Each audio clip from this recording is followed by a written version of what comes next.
फांसी लगने से मौत हुई है। मृतका के मायके वालों ने ससुराल पक्ष पर फांसी दे हत्या का आरोप लगाया है, जबकि मृतका का पति आत्महत्या करने की बात कह रहा है। घटना संदेश थाना क्षेत्र के देववार गांव की है। पुलिस शव को अपने कब्जे में लेकर सदर अस्पताल में पोस्टमार्टम कराई और जांच में जुट गई है। घटना के बारे में बताया गया कि संदेश थाना क्षेत्र के देववार गांव के पुरुषोत्तम गोस्वामी की पत्नी खुशबू कुमारी का शव उसके कमरे में पंखे से फांसी में लटकते हुए बरामद हुआ है। पति पुरुषोत्तम गोस्वामी ने बताया कि छठ के बाद से ही मेरी पत्नी मेरे माता पिता से खाना बनाने को लेकर झगड़ा कर रही थी। कल भी दिन में हमसे और मेरे माता पिता से झगड़ा की और अपने कमरे में दरवाज़ा बंद कर ली। हम इधर खुद खाना बनाए। बहुत देर तक जब पत्नी बाहर नहीं निकली तो उसके माँ और भाई को झगड़े की जानकारी दी। सब लोगों ने कहा कि रूम का दरवाज़ा तोड़ दो। हम दरवाज़ा तोड़ने का प्रयास किए लेकिन नहीं टूटा। खिड़की से झांक कर देखे तो शव लटकता दिखाई दिया, जिसके बाद हम लोग गांव के चौकीदार को सूचना दिए। जब घर में चौकीदार और अन्य लोग आए तो शव को बाहर निकाला गया। पुलिस के मौजूदगी में शव का पोस्टमार्टम सदर अस्पताल में कराया गया। वहीं जब मृतका की मां सदर अस्पताल पहुंची तो हंगामा करते हुए आरोप लगाई कि मेरी बेटी के पति और उसके सास ससुर फांसी देकर हत्या कर दिए हैं।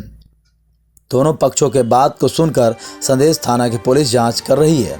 फिलहाल अभी तक केस दर्ज करने के लिए आवेदन नहीं प्राप्त हुआ है। क्या हुआ है? कुछ पता नहीं है। हमार बाबू 21 तारीख को भी हमारा भी आइल बाड़ी छठ के प्रसादी रह के मम्मी हो अरे आइल बनिया न सवारी रहे 21 तारीख के तो कहली कि तनी प्रसादी देवे करे छठ कैले रही तो छठ के प्रसादी देवे चल गई कि तू लोग बाजार करो जा।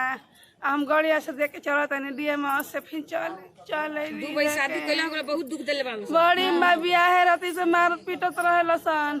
बड़की पतो के सही लंगड़ बेटा है ओकरो के मारल सन त लंगड़ा बाकी अपन समझ गई माई बाबू के लक्षण तो अलगे लेके रहेला पुराना घर में।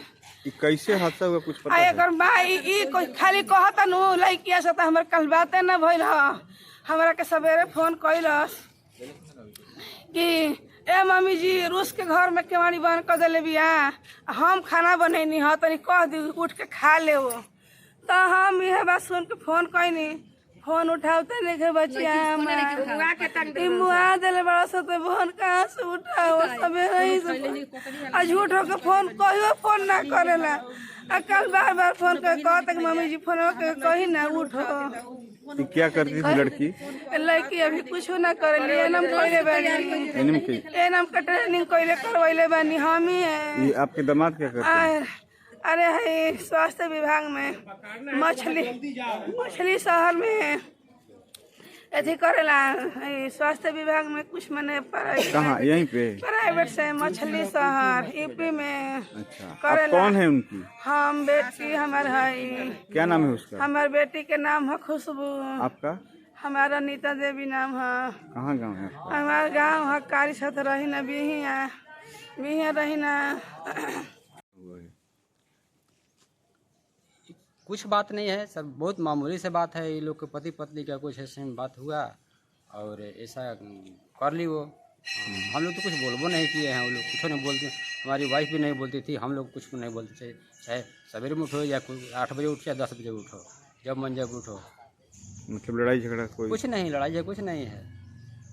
मायके वाले आए थे? हाँ, मायके वाले भी नहीं आए हैं लोग। हाँ, कल से फ़ोन हुआ है लेकिन वो पता नहीं है लोग। आप कौन है इनके? हम इनको ससुर। क्या नाम है? हरे राम गोस्वामी। हरे राम गोस्वामी जी। क्या हादसा हुआ है?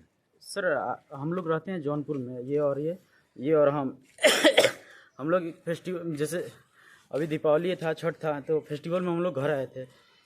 12 तारीख को दीपावली था, 11 को हम लोग यहाँ पे पहुँचे थे। तो 11 को हम लोग पहुँचे तो दीपावली अच्छे से मना, छठ में भी सारे लोग अच्छे से मना। वो भी फास्टिंग की थी, घर के सारे लोग किए थे।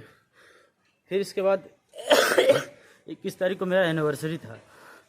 तो एनिवर्सरी में इन्होंने बोला कि हमको रिंग चाहिए।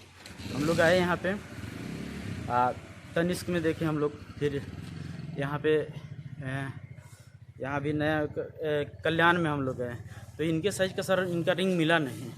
तो फिर हम लोगों ने छठ पूजा में जो किए थे वो प्रसाद था, तो ये प्रसाद इनके घर पहुंचाने के लिए मतलब मैंने इनको भेज दिया था, ये अपने मायके गई थी। फिर शाम वाली पैसेंजर पकड़ के फिर इधर से गई वो, और फरक्का से फिर ये रिटर्न आई। तो हम लोग लगभग फरक्का आए 8 बजे यहाँ पे, तो 8 बजे आई तो हम लोग 9:30 बजे के लगभग घर पे पहुँचे। फिर इन्होंने खाना वाना फटाफट बनाया, इसके बाद ये सो गई, थोड़ा सा आराम करने लगी। फिर पापा आए, मम्मी आए नीचे से दुकान में से, तो फिर बोले कि खाना खिला दो, तो बोली कि हम खाना नहीं खिलाएंगे, आपको खिलाना है खिलाइए, नहीं खिलाना है मत खिलाइए। तो हम अपने मम्मी पापा को खाना वाना खिला दिए। फिर उन्होंने जब खाना वाना खा लिए ये लोग, तो फिर वो बोले कि केक काटते हैं हम लोग। तो हम बोले कि भैया केक आया है तो सारे लोग फिर सेलिब्रेशन करेंगे तो अच्छा लगेगा, तो कल कर लेते हैं, आज रात हो गया, तकरीबन 10:30-11 बज रहा था। तो बोली कि नहीं हमको आज ही काटना है, तो आज ही काटना है। तो फिर मैंने उनको केक ला के दे दिया। केक ला के दिया तो उन्होंने अकेले काटा और उसको खाया भी। मैंने बोला कि फिर इसमें से किसी को नहीं देना, क्योंकि ये पूरा केक जूठा कर दिए तुम। तो वो बोली कि ठीक है, हम किसी को देना भी नहीं चाहते हैं। फिर इसके बाद वो क्या हुआ कि फिर हमको ये बात थोड़ा सा एकदम ऑकवर्ड सा लगा कि मतलब घर में 4 लोग हैं, मम्मी हैं, पापा हैं, भैया के 2 बच्चे हैं, भैया है, भाभी हैं, मतलब 4 लोगों के साथ केक नहीं शेयर हुआ। तब मैंने ये बात उनकी मम्मी को भी बताया कि मम्मी जी उन्होंने ऐसा ऐसा किया है। तो शायद उनकी मम्मी भी ये बात को मतलब थोड़ा सा उनको भी वो भी बोली कि ऐसा उसके साथ उसको नहीं करना चाहिए था। फिर उन्होंने भी फ़ोन लगा के उसको बोला भी, समझाया भी। तो फिर वो शाम को उठ के फिर खाना वाना भी बनाई। फिर अगले दिन सुबह में हम लोग जाने वाले थे। तो सोमवार को गुरु पूर्णिमा है, तो हमने देखा कि अगर मैं शुक्रवार और शनिवार को और 2 दिन छुट्टी ले लूँगा तो संडे भी हम लोग यहाँ पे रह लेंगे और मंडे को हम चले जाएंगे। लेकिन सुबह इन्होंने जब उठा तो जैसे रात में दूध था तो दूध 4 भाग जैसे 4 गिलास में था, तो इनका 1 गिलास इनका दूध था, बचा हुआ था। तो मम्मी सुबह पापा बोले कि चाय बना दो। तो चाय बनाने के लिए फिर हम आए तो देखे कि जब दूध रखा हुआ है तो मैं नीचे से लाना उचित नहीं समझा। फिर उन्हीं के दूध में से आधा दूध मैंने डाल के चाय बना दिया। तो सब जो वो उठी, फिर किचन में गई, बर्तन देखे तो बर्तन वर्तन धो दी। फिर वो बोली, दूध देखी तो फिर बोली कि मेरा दूध कम है। फिर वो उनका थोड़ा सा ये लैंग्वेज निकला ना कि तू हमारे दूध में से कहे तो गलवा बना देला चाय।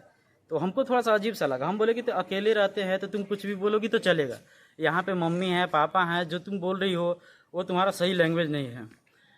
तो फिर वो बोली सीधे सीधे कि हमको जाके बिहिया रहना है अभी, या तो आप हमको बिहिया छोड़िए, नहीं तो आज के आज हमको जौनपुर लेके चलिए।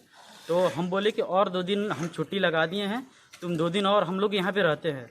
तो वो बोली कि हम किसी का नौकर नहीं है कि हम बार बार सबको बना के खिलाते रहेंगे। तो फिर इसी वजह से फिर मैंने बोला कि तुमको बनाना है बनाना, नहीं बनाना मत बनाना, हम लेकिन 2 दिन रहेंगे तो रहेंगे। तो फिर इसके बाद वो क्या कि दरवाज़ा बंद कर ली। दरवाज़ा हमेशा मतलब जब भी गुस्सा होती थी दरवाज़ा बंद करती थी, 3-4 घंटे लगभग वो बंद करके रखती थी। तो उस दिन भी ऐसा ही हुआ, लगभग 3-4 घंटे हुए। तो उस दौरान मैंने खाना वाना भी बना दिया सारा, मम्मी पापा का नाश्ता वास्ता भी करा दिया। तो मुझे भी थोड़ा सा फिक्र टाइप का हुआ। फिर मैंने इस मम्मी को फ़ोन लगाया, क्योंकि ये मम्मी की बराबर बात मानती है। तो मम्मी को फ़ोन लगाया, फिर उनकी मम्मी को बोला भी कि मम्मी जी ये उठ के खाना वाना भी नहीं बनाइए, हम बना दिए हैं, उनको बोल दीजिए सिर्फ खा लेंगे, खा के फिर वो आराम करें। तो उनकी मम्मी से फिर हमको 1 बजे के लगभग में फ़ोन किया कि ऐसा दामाद जी की फ़ोन नहीं उठा रही हैं वो। तो हमने बोला कि चलिए फिर देखते हैं। फिर लेकिन शाम को जब वो दरवाज़ा नहीं खोली तो मुझे एक अजीब सा लगा। फिर मैंने उनकी मम्मी को भी फ़ोन करा कि मम्मी जी अभी तक वो दरवाज़ा नहीं खोली है, अब बताइए कि क्या किया जाए।